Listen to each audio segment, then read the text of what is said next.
Sweden में कुरान को जलाए जाने के बाद एक मुसलमान अहमद अल्लूश ने कुछ ऐसा कर दिखाया है जिसकी आज पूरी दुनिया में चर्चा हो रही है।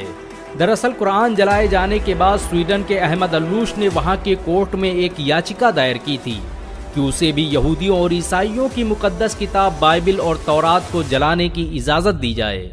अहमद अल्लूश का कहना था कि जैसे स्वीडन में सरेआम सरकारी सिक्योरिटी के बीच कुरान को जलाया गया, वैसे ही वो भरी सिक्योरिटी और लोगों के बीच बाइबल और तौरात को जलाना चाहता है। इस खबर के आने के बाद इजराइल सहित दुनिया के तमाम यहूदी संगठनों ने बवाल कर दिया था और धमकी दी थी कि अगर हमारी धार्मिक पुस्तकों को जलाने की कोशिश की गई तो हम इसे बर्दाश्त नहीं करेंगे। इजराइल के राष्ट्रपति ने तो यहाँ तक कह दिया था कि तौरात हमारी सबसे मुकद्दस किताब है, इसकी हिफाजत हम पर फर्ज है और हम इसकी हिफाजत करके रहेंगे। स्वीडन की अदालत ने अहमद अल्लूश की याचिका के बाद उसे बाइबिल और तौरात को जलाने की इजाजत दे दी थी, क्योंकि स्वीडन में धार्मिक पुस्तकों को जलाना अभिव्यक्ति की आजादी माना जाता है, जिसके बाद दुनिया भर की नजरें स्वीडन के इस मुसलमान पर थी। ये इतिहास में पहली बार था कि किसी मुसलमान ने आसमानी किताब बाइबिल और तौरात को जलाने की इजाजत मांगी थी। अहमद अल्लूश तयशुदा वक्त पर कल इजरायली दूतावास पहुंचे। उनके एक हाथ में लाइटर था तो दूसरे हाथ में बाइबिल और तौरात।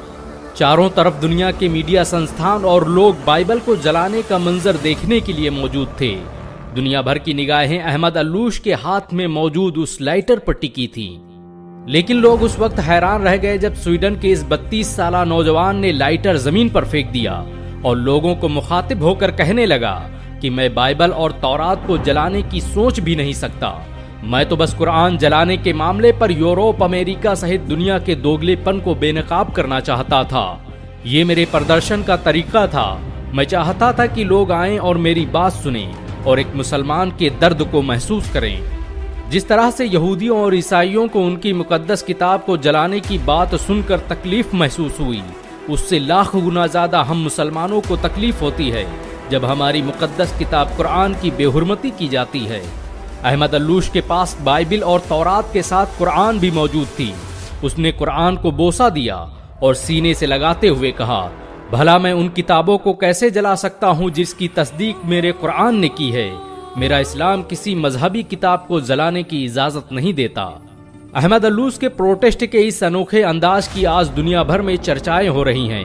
यहाँ तक कि यहूदी और ईसाई भी कुरान को जलाने की इजाजत देने पर पाबंदी लगाने की मांग करने लगे हैं।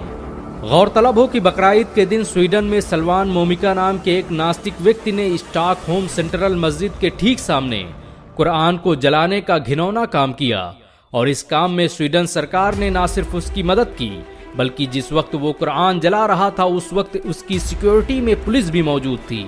लेकिन इस बार स्वीडन में कुरान के जलाए जाने के हादसे के बाद पूरी दुनिया के मुसलमान एकजुट दिखाई दिए, जिसके बाद अब स्वीडन की सरकार धार्मिक किताबों को जलाने के खिलाफ कानून बनाने की योजना बना रही है। दरअसल यूरोप और पश्चिमी देश इस्लाम के प्रचार प्रसार से भयभीत नजर आ रहे हैं। अमेरिका से लेकर रूस, जापान, जर्मनी, इंडोनेशिया, स्वीडन में हर साल लाखों लोग कुरान से प्रभावित होकर इस्लाम कबूल कर लेते हैं और ये बात मुस्लिम विरोधियों को खटकने लगी है। यही वजह है कि वो मुसलमानों को नीचा दिखाने के लिए कुरान और पैगंबर मोहम्मद सल्लल्लाहु अलैहि वसल्लम की तौहीन करने की कोशिश करते हैं। लेकिन इस बार जब बात बाइबिल और तौरात की आई तो यहूदी और ईसाई भी इंसानियत की दुहाई देने लगे। अहमद अल्लूश की गैरत ने आज दुनिया भर के मुसलमानों का सर फख्र से ऊंचा कर दिया है। लेकिन जरूरी है कि सभी मुस्लिम देश एकजुट होकर ऐसे लोगों का मुकाबला करें जो मुसलमानों की मुकद्दस किताब कुरान और उनके प्यारे नबी पैगंबर मोहम्मद सल्लल्लाहु अलैहि वसल्लम पर उंगलियां उठाते हैं। वैसे नबी को गाली देने और कुरान को जलाने वालों का क्या हश्र करना चाहिए, नीचे कमेंट में जरूर बताएं। वीडियो को शेयर करें और ऐसी और वीडियो को देखने के लिए हमारे चैनल को सब्सक्राइब करें, घंटा जरूर दबाएं।